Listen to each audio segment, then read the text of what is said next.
So we're really excited about the Spectrum League and Spark Club.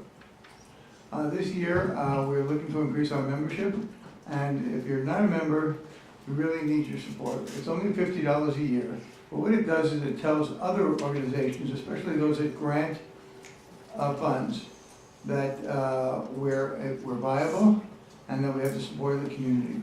It's only $50 a year. You get discounts on all the events, and so there's a lot of opportunities. So $50 for a family.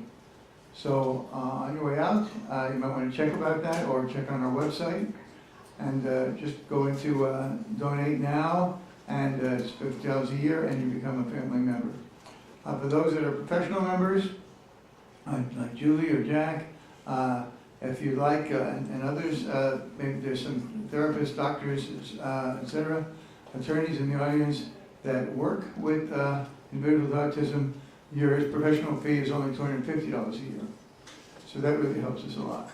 We're really very pleased to announce that we got 2 grants this year. One from Autism Speaks, and that was for the Spark Club. And we have another one from the Department of Mental Health Services.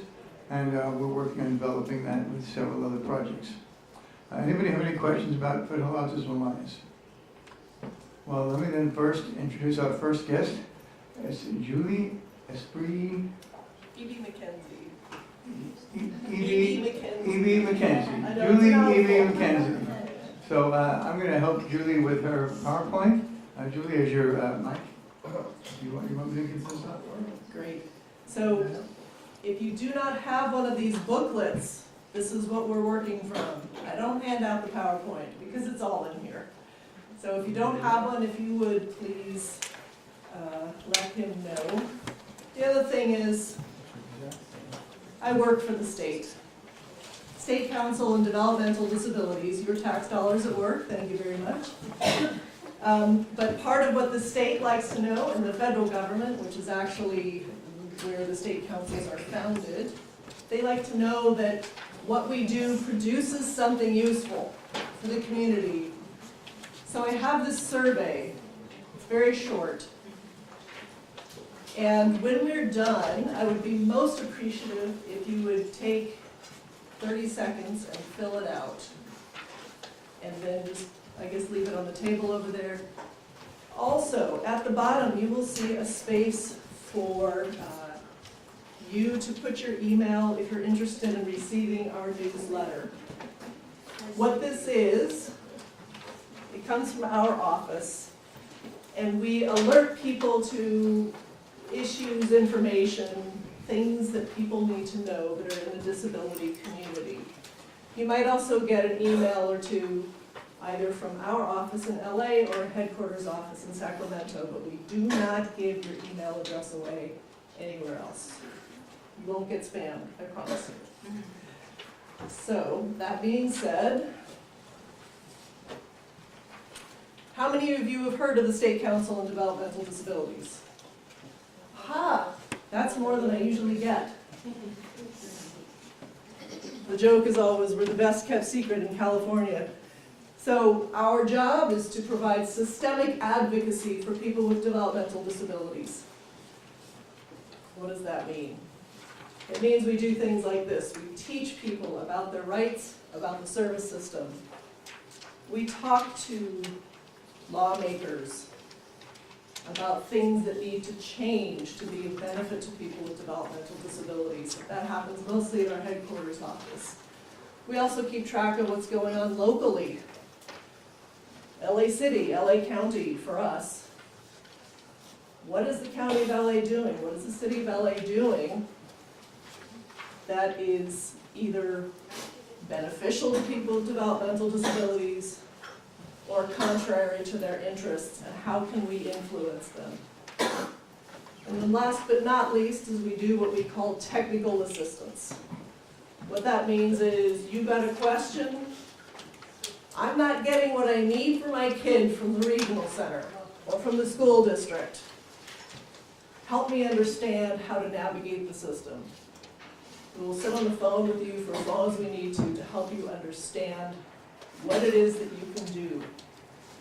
And like this, we get invited to come do trainings. We offer our own trainings.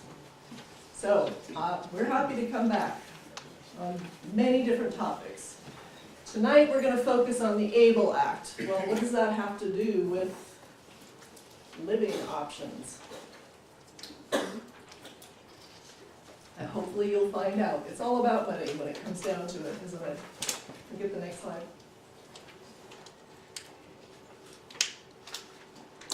I've been in this field for about 30 years now, and I've known a lot of adults with developmental disabilities.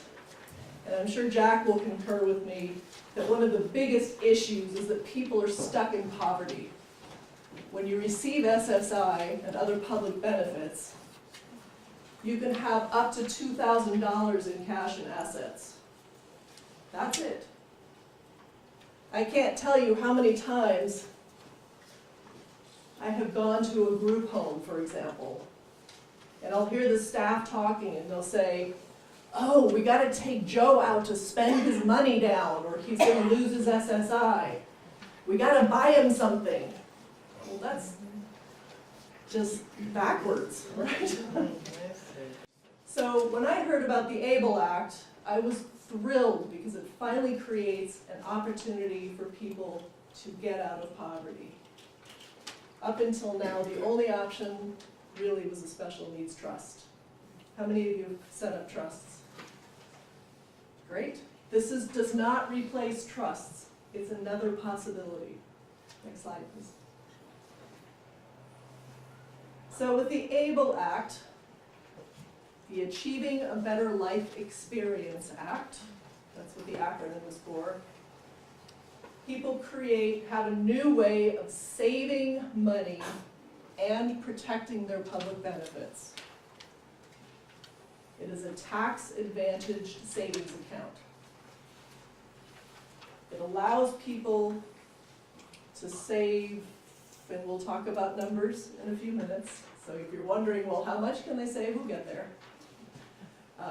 They can save money and control is returned to the individual. With a special needs trust, who controls the money? The trustee. With an ABLE account, anyone know who controls it? It's the beneficiary. It sounds to me like you all know about ABLE accounts already. How many of you already, have any of you set up an ABLE account? Has anyone here set one up? Thought it wasn't available yet. It's absolutely available, just not in California, but you can set one up.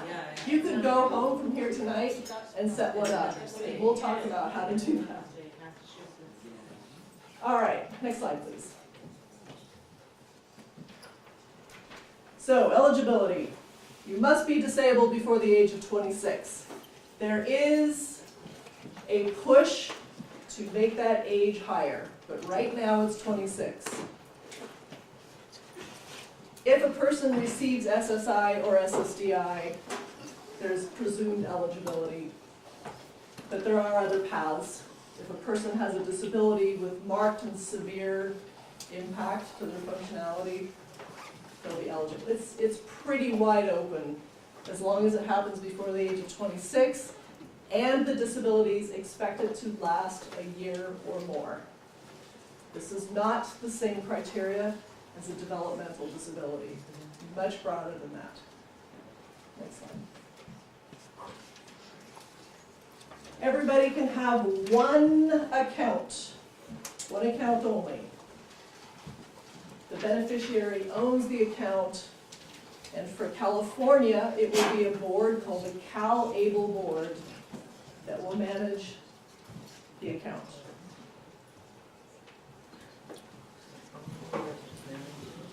Maximum annual contribution. Now we get to the good part.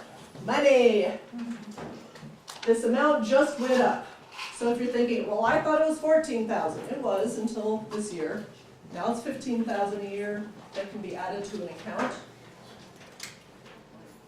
Earnings are tax-free. At this point, there is no tax benefit to the contributor. Let me say that again. The person making the contribution does not get a tax benefit as of now. There are some states that do give them a tax benefit if they're residents of the state. California's still thinking about this one. the benefit, the tax benefit comes to the beneficiary in terms of the growth. So usually, you put money in an account, it grows, and you have to pay taxes on the earnings, right? Not from an able account. They do not have to pay taxes on money that's withdrawn or the money that grows in their account. The account total right now is $475,000 for an account in California. That's a lot of money. It's going to take a lot of years to get there at $15,000 a year. And anyone can contribute. Some employers do matched contributions to things like this. Any of you have a 529 college savings plan for your kids? Yes? This is built on the same chassis. In fact, it's called a 529A. So all the various limits that are attached to college savings accounts are attached to ABLE accounts. Question? So to confirm, you can have $475,000 in an ABLE account and still get SSI. No. We'll get to that in a minute. Okay. We'll talk about how ABLE and benefits relate to each other a little bit later in the presentation. So hang on to that question. If I don't answer it to your satisfaction, circle back to it. So is the 475, is that for the total amount, Total amount in the account. meaning all these different kids, the total amount? No, in one account. So Yes, if you have a 529, can you roll it over? and- we'll get there. Yes, Is it 15,000 total, or is it per person? it is 15,000 in any person's account per year. So two people can't get 15,000 in the Right. same account? Right, Cap. exactly. One more question over, two more questions. Yes, in the back. Yeah, is the total, it doesn't grow in interest or anything like that? We'll get to that too. Okay. So here's my suggestion. Hold on. Hang on to your questions. I can guarantee I will answer 90% of them by the time we get to the end of this. There's a number of moving parts to this, and you're all doing what I did, which is to jump ahead. Well, what about? Well, what about? Well, what about? Well, what about? We'll get to probably all of them. If we don't, I'm trying to make this a little shorter because we've got Jack and his folks here too, so I don't want to dominate your time. Also, if I skip over a slide, if I say we're not covering this, it's all in your book. And I will give you some great resources to go to learn more information. All right, next slide, please. All right, this was added this year. I think it's a great benefit. If the individual, the beneficiary who owns the account is employed, they can, out of their earnings, contribute up to $12,600 over the $15,000 limit. Let me say that again. If they are employed, the beneficiary of the account, out of their earnings, they can contribute up to $12,600 in addition to the $15,000, or their maximum gross income, whichever is less. So if they're earning $10,000 a year, they can contribute $10,000. All right? Huge benefit for employed individuals. Next slide, please. 529 question. Yes, you can roll over a 529 into a 529A. That was another change this year.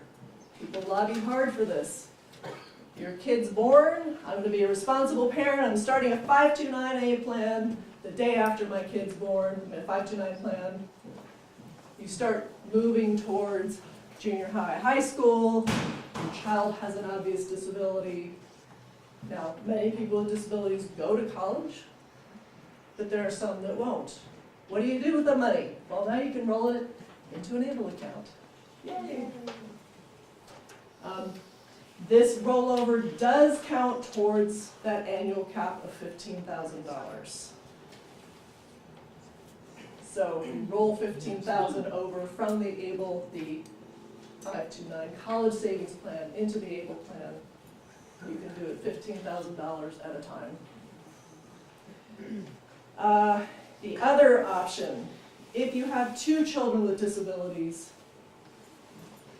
and for some reason you want to roll it from one sibling to the other's account, you can also do that. That does not count towards the cap, that 15,000 cap. Next slide, please. If you make excess contributions, grandma and grandpa say, oh, we got a little extra money, let's send 5,000 into Johnny's ABLE account, not recognizing that you'd already hit that 15,000 limit. Whoever it is that you set the account up with will very nicely send them the money back and say, thank you, but we can't accept this, and they will notify the beneficiary. Next slide. I'm not going to go over the Savers credit. Read about it in your booklet. Next slide, please. There were a lot of really nice changes for 2018. This whole presentation expanded, but for good reasons. So hopefully they will keep making good changes. All right, so how can you spend the money? You've got the account set up, you've got money going into it. Well, how can you use this money? It is qualified disability expenses, and the fact of the matter is very, very broad use of ABLE funds. They have to be a way to maintain the person's health, independence, quality of life. Now tell me if you can think of anything that can't fit nicely into one of these 3 categories, right? Our suggestion, and the ABLE National Resource Center says the same thing, is keep receipts.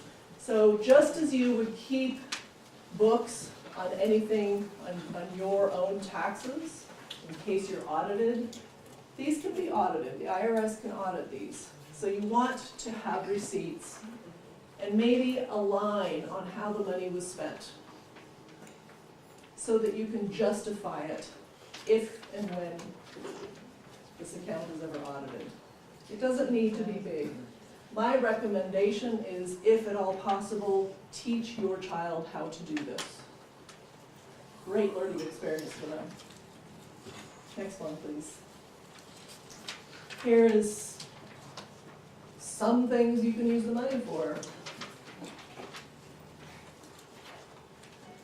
I love the last one, funeral or burial expenses. Great. Julie? Yeah. So obviously you can use it for everything, but so what can't you use it for? Probably might be easier to. I haven't come up with anything yet. If it's legal, I mean, seriously, people pose the question and I'm like, can't think of anything. I think you could justify quality of life, right? Gambling? We're not gambling. You can't give the money to another, you can't donate the money. It's gotta be used for the individual. By the way, you can use it for something that may have an ancillary benefit to someone else. So, the ABLE account holder says, I wanna buy a TV with my money, and the whole family uses the TV, that's fine. As long as it's not in his brother Johnny's room where he doesn't get to use it. Or it's the Porsche that Dad wanted, and he doesn't get to ride in it. You see where I'm going with this? It has to have the primary benefit of the thing purchased must be for that individual, but ancillary benefit is fine. So Yeah. I take it that includes investments in the stock market. Well, this money is invested already. But I'm saying that the money can be pulled out. That I don't, that's a great question. I don't know the answer to that question. Okay. Because I know it, you can't use it for gambling. So it's gotta be a purchase of a good or service, I think. Yes. I'm pretty sure it's gotta be a purchase of a good or service. I don't think that you could use it to reinvest. There are exceptions to it. Sure. Yeah, that one I've never heard before. Every time I do this, somebody asks a new question. Yes? Is the amount that is in the individual's account, the Mhm. annual account, is it factored in, taken into consideration with SSI, and with Section 8 housing vouchers? We're getting there, and it's the beauty, it's one of the great beauties of this. So hold on to that question. All right, next slide. I'm sorry, Yeah. can we hold questions because we do have another speaker and let's get through the topic and then, yes, we're kind of timed. I'm Patricia Herrera, by the way, and so we wanna, yes, hi, We've emailed, but Yes. Ned. yes. All right. If there is a non-qualified distribution, whatever it might be that you can come up with, it will be taxed and you will pay a 10% penalty on it. All right, next slide. ABLE money is invested. How, now every state has their own ABLE program, and how those investments work depends on that state's ABLE program. You get to choose how you want it invested. I should say the beneficiary gets to choose how it will be invested. Some states offer like savings account type things where the money is protected.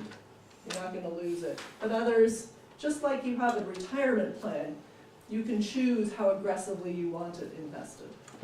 And you can change your choice, your investment option twice a year. Next one. And I'm not gonna talk about different investments because I'm not a financial planner. Okay, the ABLE account information does get reported to Social Security, and you'll see why in just a minute. Next slide. All right. Here's the part you've all been wondering about. You may have, the individual may have up to $100,000 in their account and continue to receive their full SSI check. Up to $100,000, continue to receive the full SSI check. If it goes over that amount, the checks are suspended, eligibility remains. As soon as it goes below that threshold, the checks start up again. All right, That's all starting to see automatic. how beautiful this is? It's all automatic. We hope it'll be all automatic. That'll be some. This is the Social Security Administration. Next slide. There's one little fiddly thing with this. If you're going to use ABLE funds to pay housing expenses, the money needs to be withdrawn and spent within the same month. It is one of those weird Social Security rules.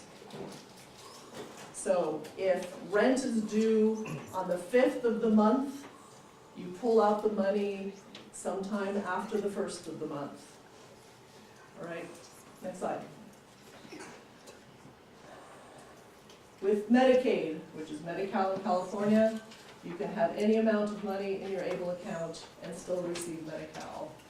And Section 8, and all other public benefits. ABLE funds do not impact any public benefits except for SSI at that $100,000 level. This is why I was so excited about this. All right, next slide.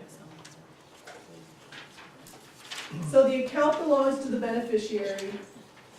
You can be involved, mom and dad, if you're conservator over their financial rights, if you have power of attorney, if they have given you formal legal permission to act on their behalf.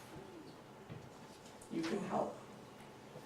But please, please, please, in as much as it is possible, teach your children how to manage their own money. Please. Let me get off my soapbox now. All right, next slide. Differences between a trust and ABLE account. We've talked about a lot of these. In a trust, it's owned and controlled by the trustee. The rules are narrow. You costs a lot of money to set up a trust, right? A couple thousand bucks in some cases. Able accounts cost virtually nothing to set up, and the person is in control of it.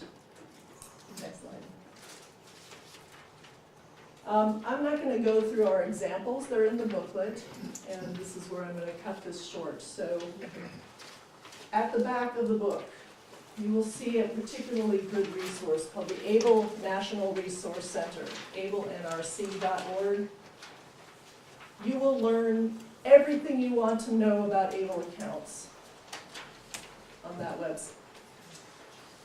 You can go home, go to that website, see I think we're up to about 38 states that have them set up now.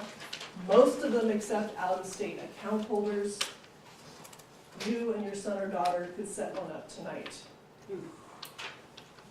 Really. They have a wonderful tool on the site that helps you compare the programs.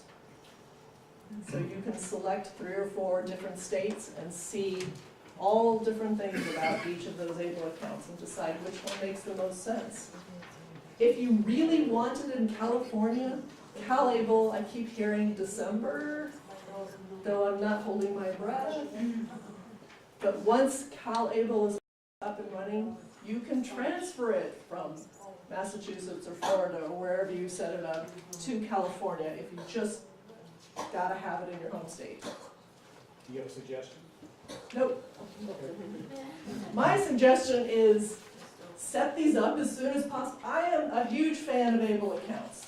I have had too many friends, adults with developmental disabilities, who have lived on SSI their whole adult lives. And if you want to talk about poverty, that is poverty. So please set your kids up in as much as you can to handle their money and to have money.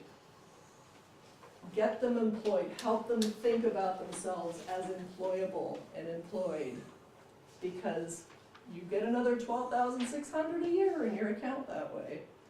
Yes? Can you address if your child's on SSDI, does it still make sense to set up an ABLE account rather than SSI? In my opinion, yes. And why would that be?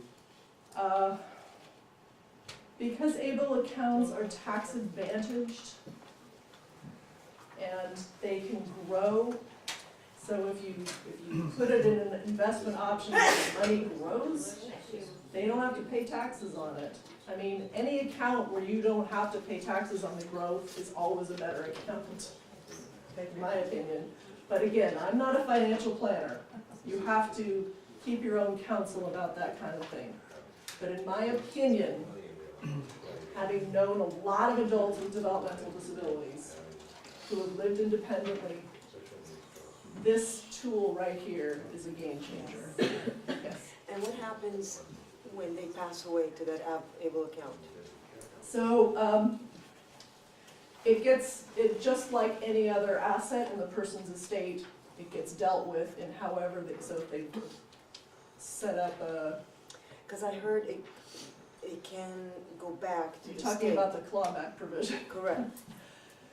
So I just got this clarified by CalAble. If the account is in California, what she's referring to is that Medi-Cal can reclaim some of that money once the person passes away. If the account is in California, they are not going to do it. They're not going to exercise this clawback provision. But if the account is out of state, they might do it.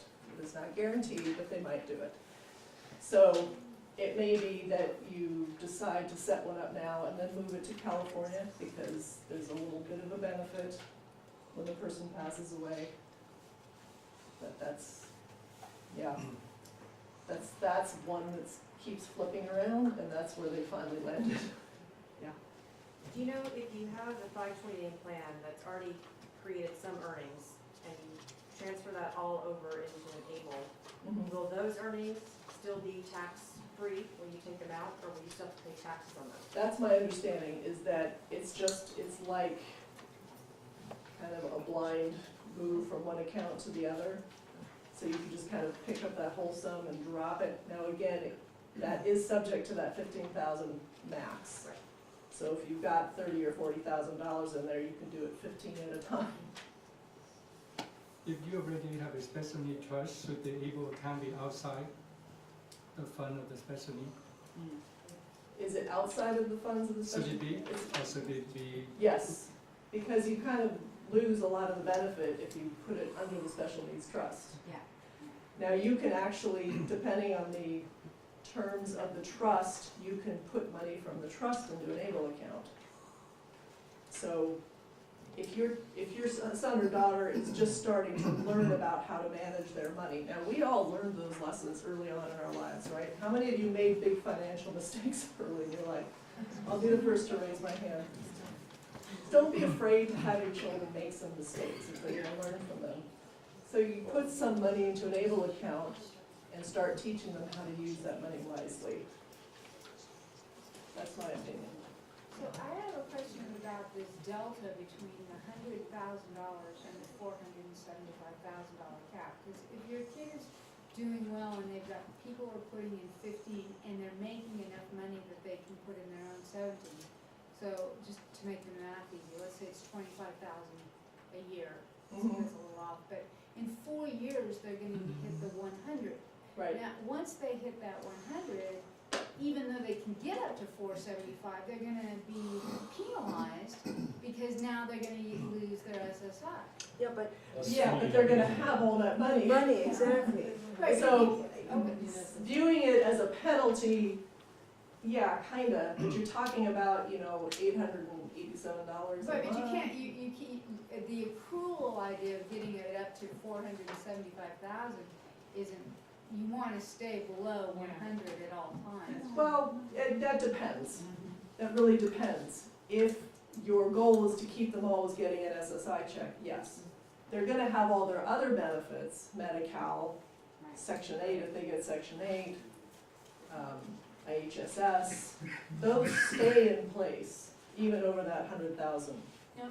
So you might need a little tweaking of your thinking, like if somebody's got 100 grand in the bank, is that SSI check really that important? Compared to now this person has some financial independence. I'm not criticizing that you wouldn't want that money in there, I'm just saying that it seems like once you hit 100, you're better off just keeping it at 100 instead of. Well, money You know, I would beg to differ, but you gotta kinda keep your own counsel about that. We're gonna take just like 2 more questions. Okay, way in the back there. Thank you. So I know you mentioned something about it could be penalized. If you set up the ABLE account here in California, say you move to another state, is that when it can be penalized at that time? No, No. no, you can leave it here in California, or you can move it to the state you're moving to, or you can have it in a completely different state. You can set it up in Puerto Rico if you want to, Okay, I thank you. think. It's an American territory, they should have them. I am happy to stay after if you have more questions. I'm also gonna put my business cards over there. Pick one up if you want. You can email me or call me if you have more questions about ABLE accounts or about other things. Like you're having a hard time with your regional center or your school district and you just would like some assistance in understanding. What we don't do is go to your IPP, go to your IEP. We cannot function as an individual advocate for you. But we're happy to help you understand how to do it yourself for your child. Have your child call us. We love working with adults with developmental disabilities too, not just their families. In fact, they're our constituents. You guys aren't. Our constituents are individuals with developmental disabilities. We talk to you and teach you because you have such influence in their lives and you're so important in their lives. But ultimately, that's where my concern is. So, I'm gonna turn it over to Jack. So this is a topic that we could definitely have more information on. This is just the beginning. How many of you knew about ABLE accounts? Raise your hand. Okay, a lot of them did, okay. How many of you got something new, or is it all the same? Okay, something new. Okay, so maybe what we could do is gather some more questions from everybody through our website and get more honed in on this if we need to. But I'd like to go with our next speaker right now. Julie, thank you so much. The State Council on Developmental Disabilities is awesome. Julie has been doing this forever, forever, forever. I have worked with the State Council for many, many years, but we had never met. It's been a phone conversation with Julie. But our next speaker, Jack Davagian, is someone that I have known for 25 years or so. He worked at Lanterman Regional Center when I worked at Lanterman Regional Center, and we were like service coordinators around the same time. And he just worked quietly, you know, very quiet person. And the next thing I know, he took off and he started his own business. And he has one of the most incredible services, and it's right in, if you live in Glendale or here in the Foothill area, he's in Glendale. And a lot of you, I've asked our board members, they didn't know about you. And I'm like, I can't believe it. So Jack is going to introduce a very important topic called supported living and independent living. These are topics you need to discuss with your service coordinator. And, but he's going to give you information on how to have those discussions and tell you what these services are, because they get confusing sometimes, and depending which regional center you're at, I've heard different stories. So he's going to give you kind of what it really is. And we also have some adults who are taking advantage of the service, right? And we have a panel, and they're going to speak, because we always like individuals with developmental disabilities who are actually from the regional center, like your sons and daughters, you know, being the proof that they're doing this and how they're doing it. So with no further ado, I really want to thank Jack and the guests that he brought. I don't know your names, but we'll find out pretty soon. We'll give you the mic. And Jack, you're going to tell us how it is, and you're going to help us through this maze, right? Definitely. Okay, well, thank you so much. Here. Good evening, everyone. Before I start, if you go to what the booklet behind the booklet and sign up, the ablenrc.org, you will get updates. They often have webinars, so you can learn a lot more during those webinars. So I suggest you do that, and on a regular basis, you'll get emails from them. Okay, I'm gonna. As you see, I have a modified version here, so I'm going to do a quick version of the living options that I have a presentation on. Before I start though, we do have a panel. We invited 2 individuals, support recipients that we provide services, supported living services to, and family members of a support recipient that we provide services to. So I'm going to, after I'm done, I'm going to call them to come out here and they can share their experiences with you, okay? We have Mary, and we have Ann Connell and Kevin Connell, who we provide services to Kevin's sister, and of course. Can they come up to the panel? Yes, we're gonna. Okay, come on. And we have Sean in the back. Sean, you want to come up? So you're gonna get an idea. You're gonna get an idea of what their journey was towards independence. And every single individual, all 3 individuals, do live independently in their own apartments. But it took a lot for them to get to this point. So we have Sean, Mary, and Kevin. Okay, real quick, I'm gonna just, if we can go to the next slide. These are all options for someone to live in as independent as possible. Of course, the first one is completely obvious, a family's home, right? That could be set up in different ways for your loved ones to live independently. There's an alternative residential model, or the R model, which we often referred to as group homes. There are different levels of group homes, level 2, 3, 4. By the way, you guys are taking pictures of this. If you want, I can email you the whole presentation. Just let me know. So, which, by the way, group home I'm not fond of, I'll tell you that, my personal. Family Home Agency, often referred to FHA. FHA is somewhat new. It's been around for maybe 4 or 5 years now. Not a lot of regional centers advocate for FHA. They may not even tell you what FHA is. It's similar to foster parents, basically. So what you do if your loved one wants to move out of the home, they can go live with another family, and that family will receive a small stipend, monthly stipend. But at the same time, there would be a service provider, like us, providing all the training and the supports to that individual and the family, including training, by the way.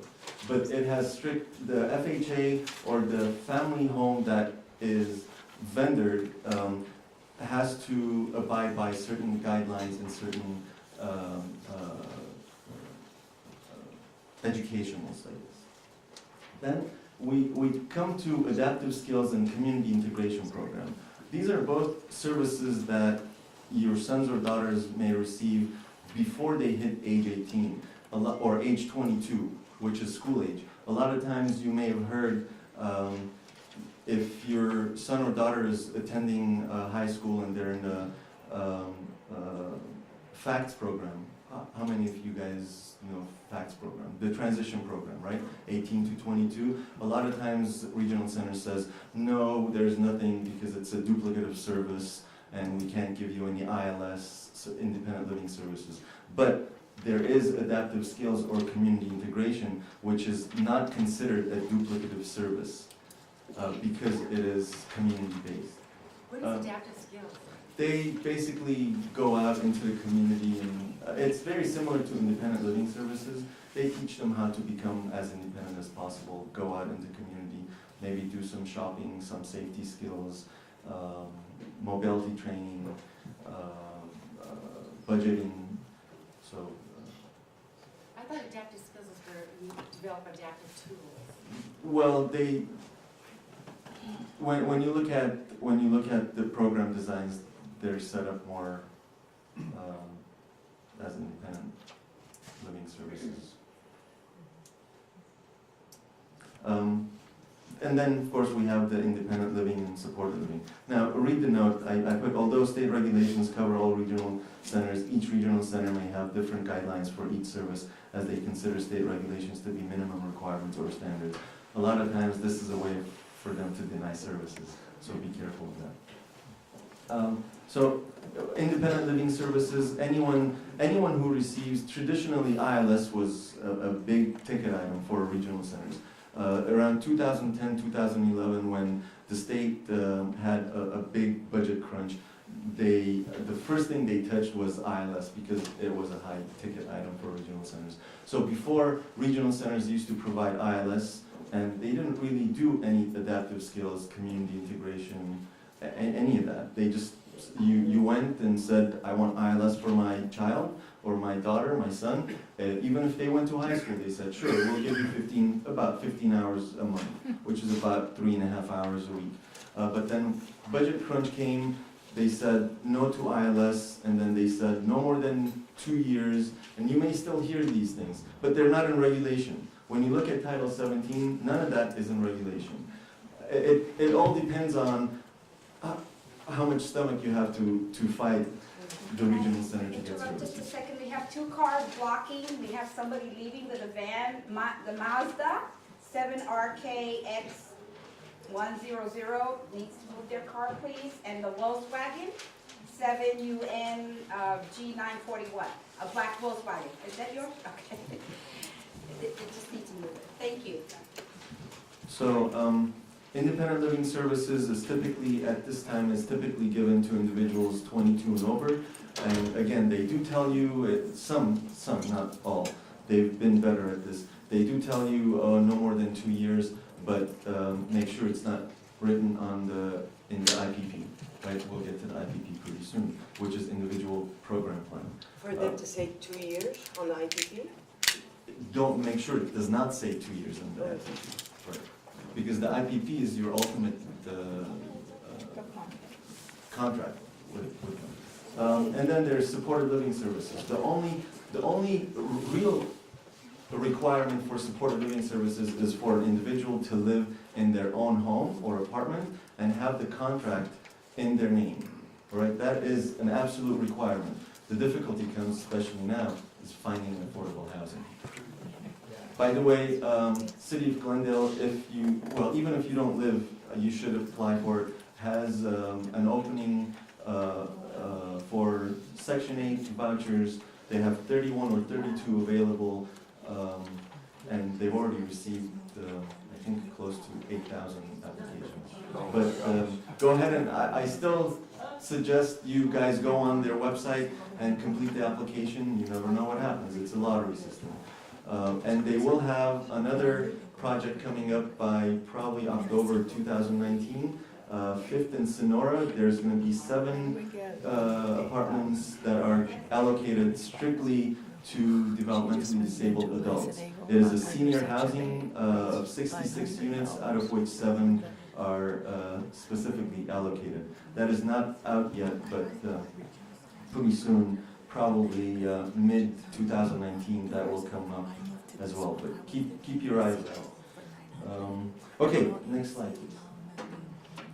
So, service request process. Ask for a list of SLS, ILS, whatever the service you want. Ask for a list. You know, I'm here, it's very easy for me to say, you know what, go and say, I want modern sports services. That's not me. I'm telling you guys what you should do because it will ultimately benefit you as parents and for your children. Ask for different agencies. Talk to those agencies. Contact them. Call them. Visit them. What makes one agency better over another? You know what? All agencies are supposed to follow the same laws and guidelines. The one that would be best for you is the one that fits your needs. It's as simple as that. No one agency has a great deal different than others. Now, certain agencies like ours, we may be a little bit more innovative on doing things, and we may have more contacts within different cities because we're always out there. We're always trying to make connections with cities. Like you see one of our flyers we just created, we got 2 gardening plots from City of Glendale, Parks and Rec. So we're starting gardening, I think twice a week. They can go and plant seeds, and we provide the seeds, and their cities providing the tools, and they just go in and spend time. But guess what happens during that time? They form friendships because they're not the only ones going. There will probably be anywhere from 3 to 7 individuals going and gardening if they like gardening. Once you have decided the service and vendor, you can either make a verbal or a written request. Make a specific agency request to make sure you make a specific agency request. Usually an answer should be provided to you within 30 days. Don't wait weeks and weeks and weeks. And don't take the excuse from the service coordinator, oh, I've been busy, oh, I have a caseload of 100. I used to have a caseload of 120. Now they have a caseload of about 67 to 69. That's an easy out. Stay on top of it. And when it comes to the service provider too, if I'm doing a mistake, then I want to know about it and I want to correct it. That's just the way I am. That's how I run the agency. Isn't it in the Lanterman Act that actually if you request the agency, they have to have all the services in place within 30 days? They do, but I want to know anyone that requests it and gets it in 30 days. Great, you're 1 out of 50. So, but again, here's the other thing though. Have a good relationship with your service coordinator, right? It's about relationships. If you have a good relationship, they'll advocate for you.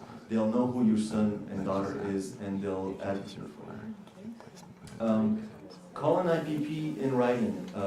Make sure you have it in writing, because if you don't, I've heard a lot of situations where things get lost and now you have to request it again, or a service coordinator quits and now the manager is taking over, there's no record of it. So request it in writing, there's nothing wrong with that. Okay, next slide. Service request, okay, so the IPP is your ultimate contract, don't forget that. Do not sign the IPP or any other forms until you are satisfied about its content. Make sure it's person-centered, make sure it revolves and evolves around the individual that, your loved one, your son, your daughter. They often make it too broad and too general, where it'll just say, would like to live independently in the next year, would like to receive ILS services, or would like to get adaptive services. Make it more precise. Put some timelines, deadlines on when you expect, you said 30 days. Make sure that is in the IPP, it says 30 days, or based on Title 17 guidelines or regulations. Provide your service coordinator with enough time to type the IPP, and at the same time keep in mind your timelines. If you were denied any service, you have the right to ask for a denial letter. Often they'll contact you and say, oh, you know what, we're not going to be able to provide ILS this time around. Maybe we can just revisit this in the next IPP.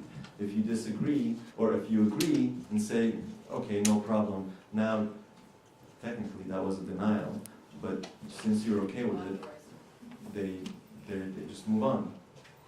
It's been our experience that it's better not to just rely on the IPP when you have a relationship with an agency. It's better in the IPP to ask for an individual service plan, and so then the agency is required then to say what they are going to do for your child. Whereas an IPP just says, my child wants to do this and do that and do this and do that. But it does, there's nothing in the IPP, you have to have things in there that holds the agency accountable.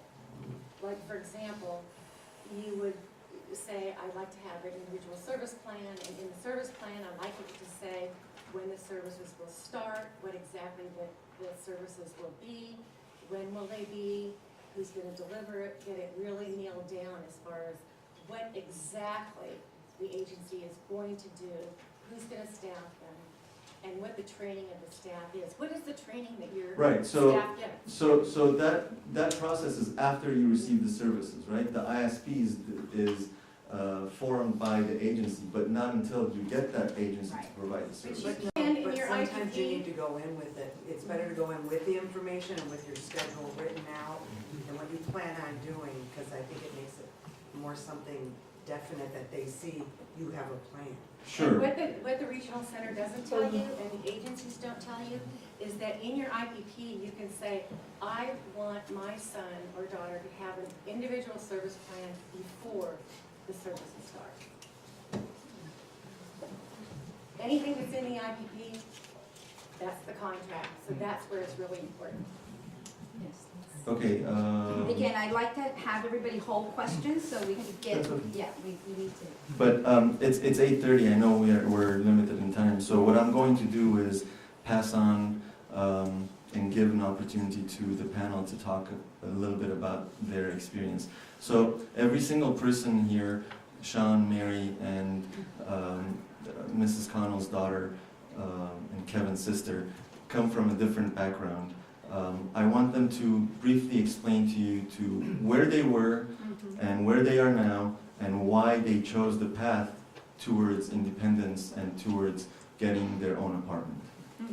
Is that, Sean, you're okay with that? All right, I'll give the mic.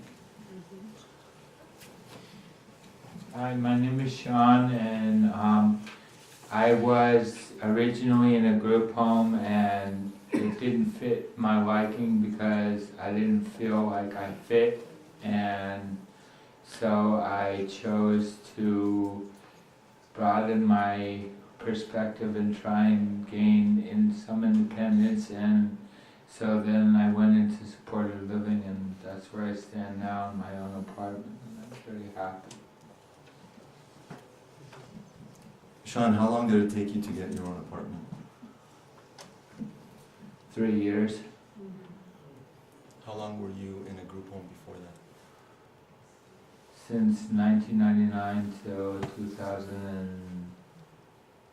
13, I think, or 14. So, quite a while. What are some of the things you like being independent? I enjoy the fact that I can decide when and where I wanna go for the most part. And I can decide how I'm gonna get there and what I'm gonna do and so on and so forth. You want to pass it on to me? What do you do during the week? It depends on if I have an appointment, but basically I choose what I wanna do and,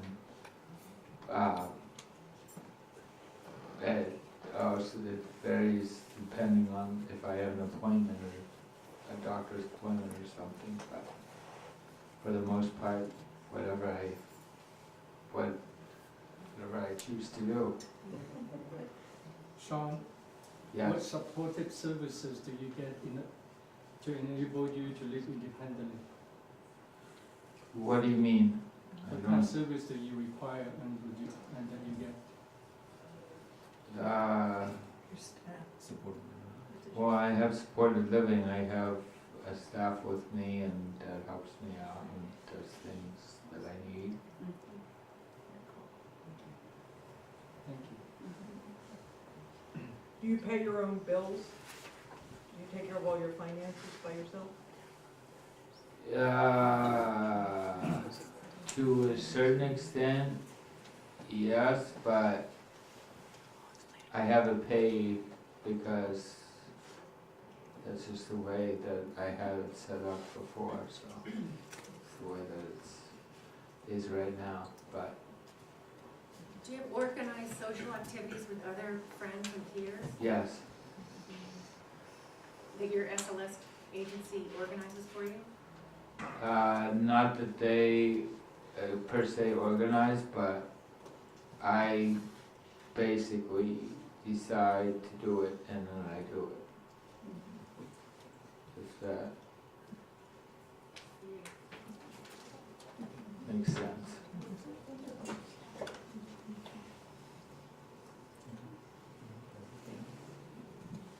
Hello, everybody. My name's Mary.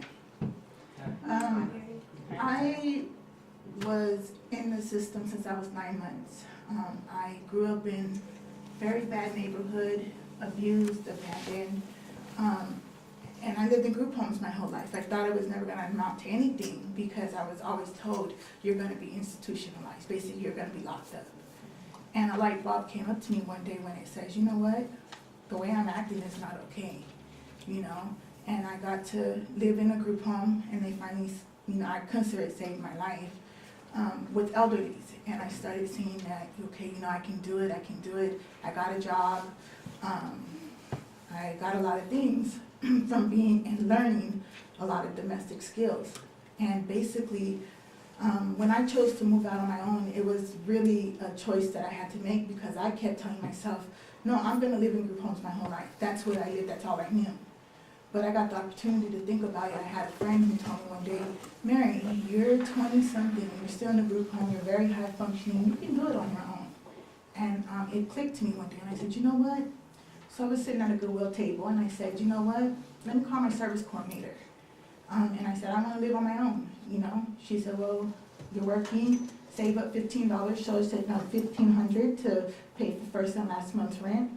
I was doing that with my my money, and she's like, if you can show us that you can budget your money, then we can guarantee you to live on your own. Can you tell us about your work? Me? I don't work anymore, but I went from working through a base program through the regional center, which was at Goodwill. I worked there, and then I went from Goodwill to Foothill Vocational Opportunities, which basically is programs for disabled people to be able to work. But it's kind of like piece rates. So the faster you work, the more money you make. The more you bring out, the more money you make. I didn't like that in per se, so I ended up telling my job coach and my case manager, I want to look into having a job. So I actually got a job at Goodwill. I actually got a job at Goodwill at a store. Then I got a job at Target. And then when I moved to Glendale, I actually got a job at the day program that I was applying at for probably my whole life. I became a counselor's aide, helping other people that like me, you know. And then from there, I'm just doing what I can with my life now, you know what I'm saying? So you're still work at the daycare? no, I don't work at the daycare anymore because of my personal issues. I would like to. Hopefully in the future I can go back to it, but right now I'm just trying to take care of myself first, you know, and then pursue on that later.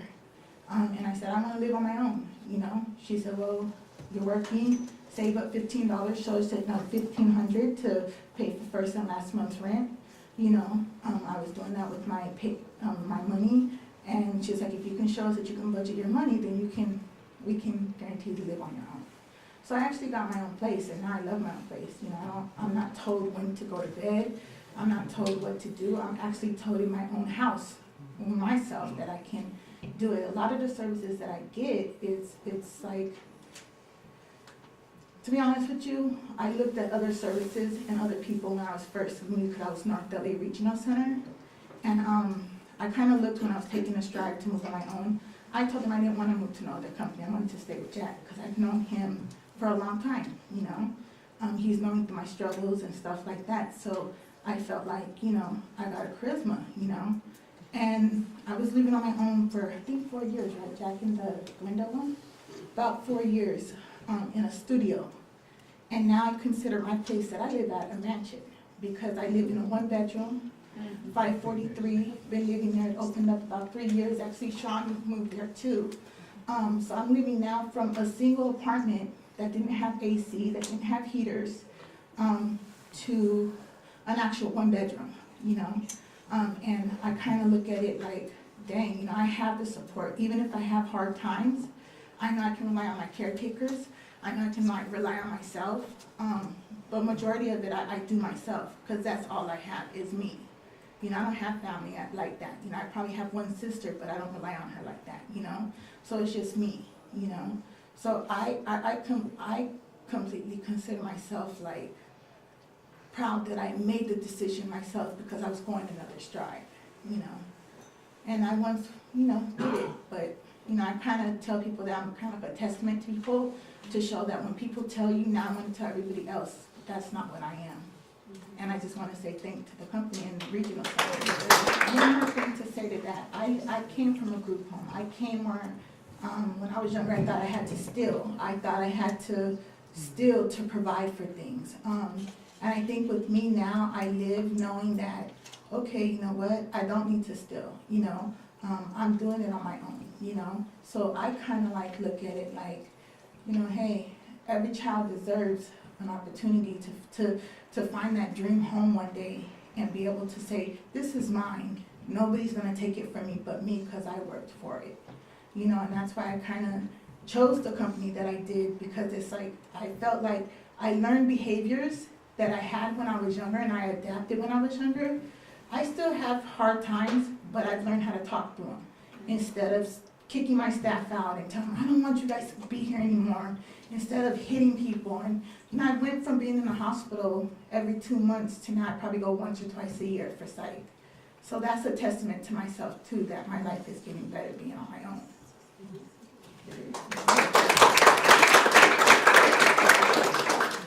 Hi, my name is Ann Connell. We are with Modern Support Services who provides our supported living services. And just so you all know, supported living service is usually 24 hours and you have a staff. And one of the things that was surprising to us is it's not just one person living with your child, it is a team. And the team was built by Ani, who's standing back there, who works with Jack. And we were so happy because this was not the first time we tried this. We had another agency working with Gimme, and basically they got the people off the street. These people are trained, they're professional, they're educated. And Modern Support Services is contracted with Tom Pomerantz, who comes in and gives the staff training a couple times a year, the management training, and then they give the staff training. And they have to constantly, the staff people go back and, you know, go through, you know, training, which is amazing because of what our previous experience was. And so Kimmy has a team of about 5 people right now, with 1 floater, 1 sub. And she gets, full 24-hour service. She does get IHSS, though, also 56 hours a week, which was, they came in and evaluated and gave her that. So she has a person who's not an employee of SLS or Modern Support Services that comes in 3 times a week for 4 hours. What Kimmy does during the week is she has a full schedule. On Mondays, she does laundry and grocery shopping and goes to her neuropsych. On Tuesday, she goes to school. She's taking computer class. She really likes computers. On Wednesday, she goes and volunteers at a nonprofit. On Thursday, she grocery shops again. She goes to the gym. And on Friday is Free Friday, so to speak. But she's got a full schedule. She's very outgoing, very high functioning. She loves to do things.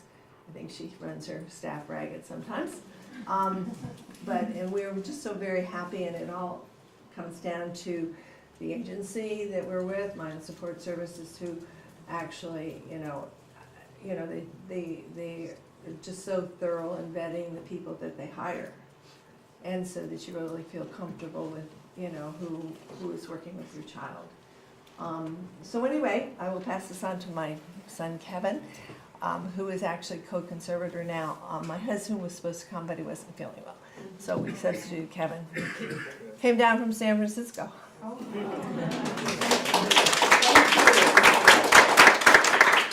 Sure, you guys have some questions. Just to kind of complement what she's already said, maybe add additional perspective on, the transition point and maybe some of the things that you all might be thinking through.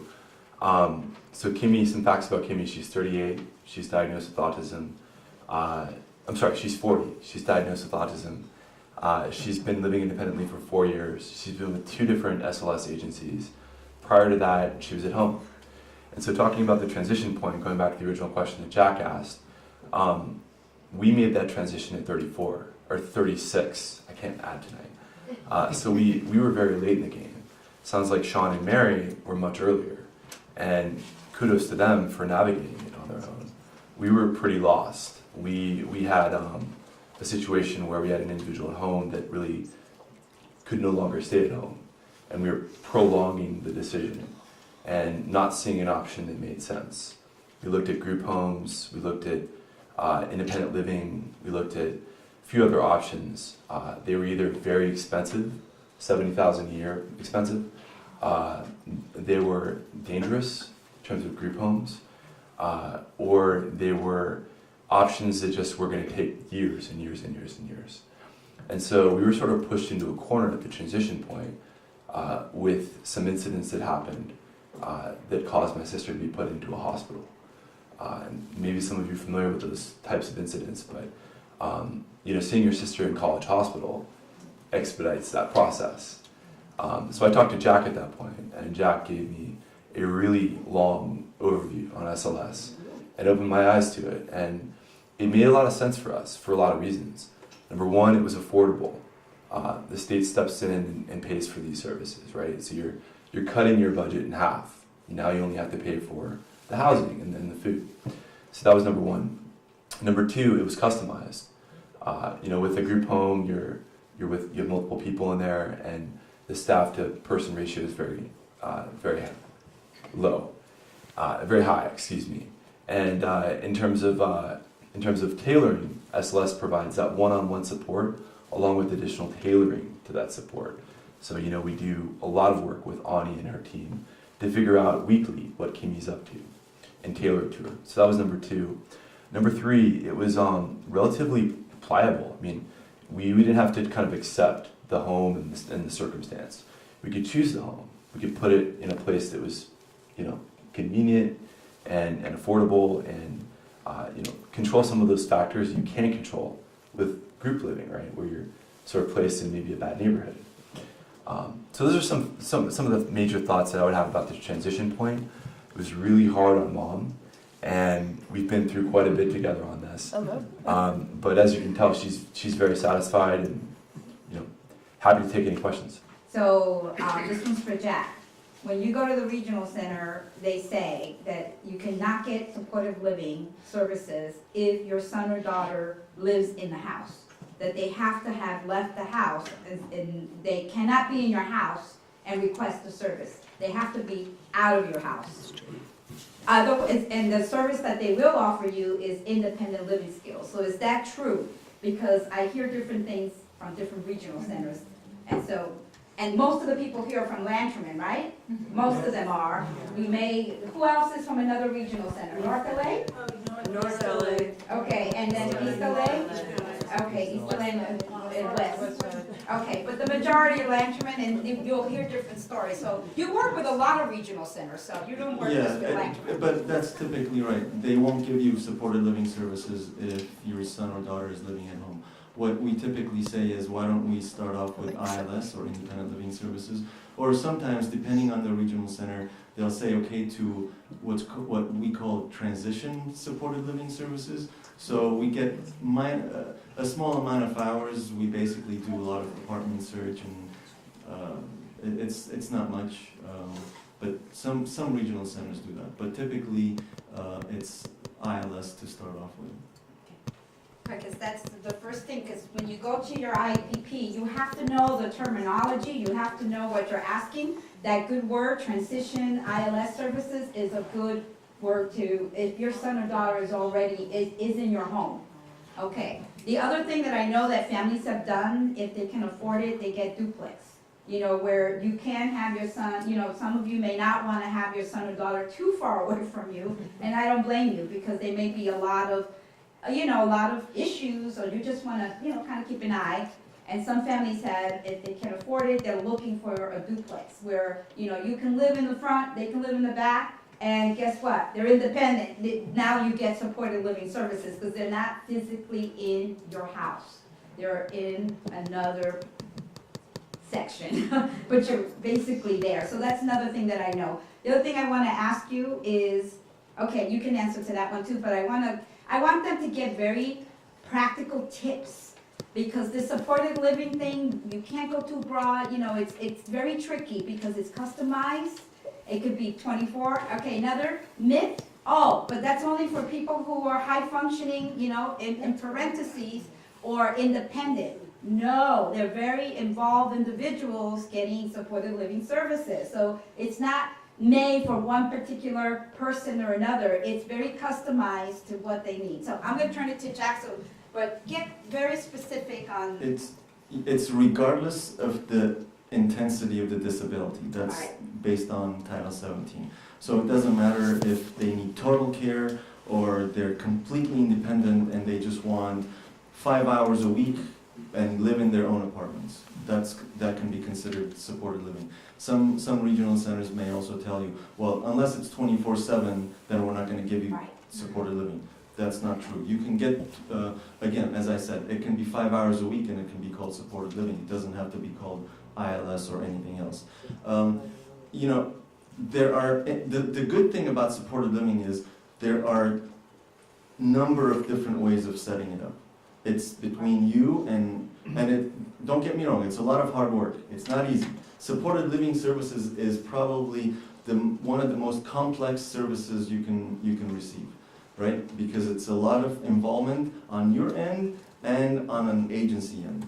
We put in a lot of time, a lot of effort to make things right. But you have to realize also, at the end of the day, we are not the parents. Your role is different, and our role as an agency is different. You may have certain things that you can do because your role as a parent. For us, we cannot do that, because if we are able to do that, we have to take maybe 5 to 10 different steps in order to reach that goal. For you as a parent, it might be much easier. So you have to kind of weigh that. So just to kind of touch on that, I work a lot with our support recipients to develop activities. So a lot of the activities that have been mentioned today, we kind of help facilitate everything. So whatever their interest is, we try to get as creative as possible. So to list some evening activities, we do things like movie nights, right? So if we find a resource for a movie night, we pass it on to all of our support recipients. Is it free? Is it affordable? Is it something that's accepting of individuals with disabilities? So the support coordinators, like myself, are always looking for resources within the community for them to access. So a lot of times we're spending, time trying to get them encouraged and motivated to do these things. So a lot of it is initially scheduling and figuring out where they can go. But, so yeah, movies, cooking classes, going to various different classes in the evenings. A lot of them are night owls sometimes, so they want to go. Yes. Yeah. Yeah, so essentially, you kind of have to take their interest and get creative with it. So that's essentially what we do when we are helping to develop activities and facilitate activities. We start with their interests and then utilize all the resources we can find from there on out. And whatnot. But like my other child is not have special needs. They all get together and rent a house, so there's 4 of them. And so, do you have Yes. to have the same SLS agency? No, you don't. You can have 2 separate SLS agencies in a home. Patricia touched up on something that I wanted to expand on. You can have a back house as long as it has a different address. It can be A and B. Yes. Then that's considered independent living. You can also have, believe it or not, we have one case. Regional centers don't like this, but I'll say it because it can be done. It's not illegal. You can have a family member provide the actual service. Now, I'm not saying that is a good thing because I don't think it is, but it depends on the family. So if you have a son who has a disability and you would like your other son or daughter to be part of that team, SLS team, we're able to do that. A lot of regional centers and a lot of agencies don't like that. But remember, if they are working for the agency now they have to comply with agency regulations and guidelines. So it's not just because they're providing services to their brother or sister, they can't just say, I don't feel like going to training, or I don't feel like doing drug tests, or whatever. No, if they don't, then there's a consequence for it. So there are different ways of providing services and providing emergency supports, but you need to be able to work through that. I was just gonna say something, in the state of California, as of last January, I think it was, the ADUs have been really encouraged to develop, which is like granny flats, accessory dwelling units. So if you have a property large enough, if you can convert your garage or put something else on there, as long as it has a different plat, that could be a rental unit, that's a possibility. Well, yeah, that is ideal, but I came across someone a couple of weeks ago. He opened his business to do that, and he was telling me how difficult it was to do that in Pasadena. Because it's difficult across the board. I guarantee you, they'll put in lieu fees of up to $20,000, and then you'll be like, $20,000 in lieu fee? It will cost me $10,000 to build it. I'm gonna pay an extra $20,000 in lieu fee? It's just, yeah, but I agree. I mean, again. The county is different, but I know what you're saying.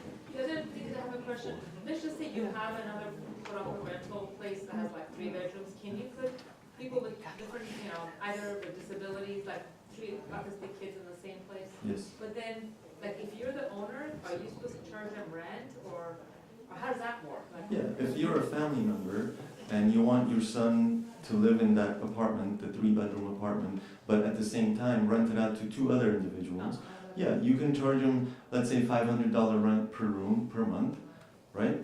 And each one has a separate room, and each one will receive services from a different vendor if they choose to. do you have to go to the regional center and get certified or? For the home? No, you don't. A lot of regional centers, if you're up to 3 in a home, they'll just say it's okay. Some regional centers might give you a little bit of a hard time because they think it's licensing is going to come down and consider it a group home, but in reality it isn't. I gave you that story.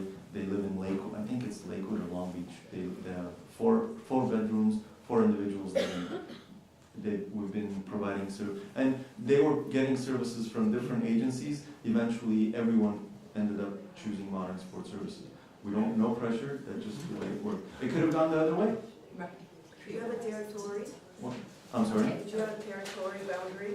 Do we have a territory? We're vendored with 5 out of 7 regional centers within LA County, and Orange County has 1 regional center that covers the entire county, and we're vendored with them. So LA and Orange County, pretty much. We don't have anyone within San Gabriel Pomona Regional Center, and actually all other 6 we do provide services to. Elark, South Central, Lanterman, West Side, Harbor, and North LA. And you send people, if it's Orange County, you send them there? We hire people from there. Right. We have an office in Orange County. I have kind of a two-part question. One is, how do you do the match up of who works with what individual? And the second part of that is that, is it you who determine if that person needs a 24/7 care?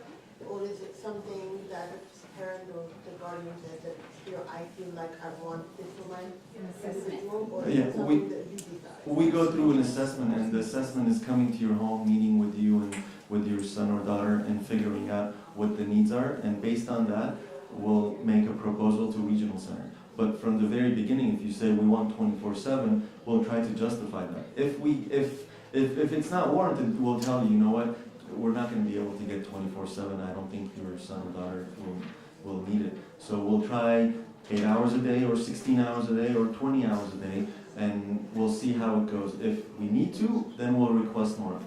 It can vary, up or down. It can vary. As far as match, we go through an employment. We place an ad, we pick people, but what we try to do is we hire after the fact, after receiving the referral, because we want to know who we're hiring for.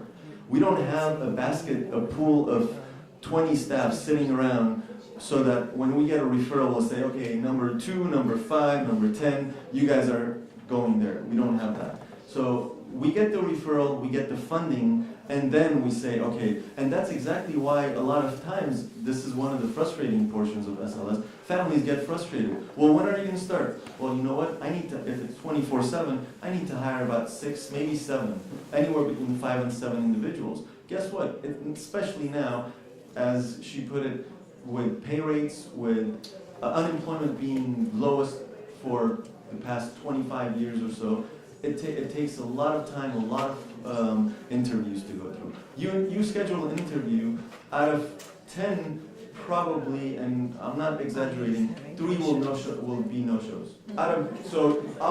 You already lost 30%. From the 7 you have, probably 3 are not a good match during the first phase of the interview.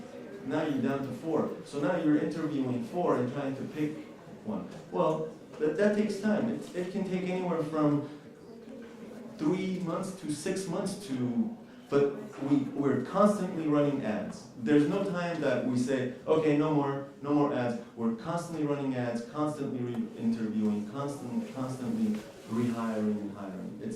It's almost like we also serve as a staffing agency. So there's a lot of things to juggle as an agency to make sure that everything fits together. Right. Anyway, it's very creative. We can spend more time on this. I want to thank the panel. Where did they all go? They're already. Thank you so much for coming. I really enjoyed you breaking it down like you did. Jack, thank you so much. Really appreciate it. Thank you, everybody. It is 9:30. I know everybody's tired, but I really thank everybody for staying. And we'll have more of this. We'll bring more of this topic. Thank you so much. Have a good evening.